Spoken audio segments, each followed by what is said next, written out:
ఏం కలుగజేస్తున్నాడు? కుమారుడుగా ఉండటానికి యోగ్యతను కలుగజేస్తున్నాడు. వింటున్నారా? మీకు అర్థమవుతుందా? అంటే మెప్పు, యోగ్యత ఎవరి వల్ల వస్తుంది అని అంటే దేవుని వల్లనే వస్తుంది. ఎవరి వల్ల వస్తుంది?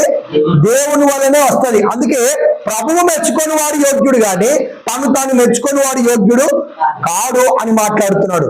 మన యోగ్యత క్రీస్తు ద్వారా మనకు కలిగింది. అంటే ఇప్పుడు క్రీస్తునందు మనం ఎవరము అంటే మనము యోగ్యులము. క్రీస్తునందు మనం ఎవరమంటే మనము సంపూర్ణులము. ఎవరము? మనం సంపూర్ణులము. మీరు ఎప్పుడైనా ఆలోచించారా?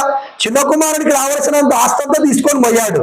కానీ ఇప్పుడు మరలా వచ్చి ఇప్పుడు ఏమేమి పెట్టాడు? 22వ వచనం ప్రకారం తండ్రి దాసులను పిలిపించి ప్రశస్త వస్త్రము త్వరగా తెమ్మని చెప్పి వీనికి కట్టి, ప్రశస్త వస్త్రం ఎవరిది? తండ్రిది. వీని చేతికి ఉంగరము పెట్టి, ఆ ఉంగరం ఎవరిది? తండ్రిదే.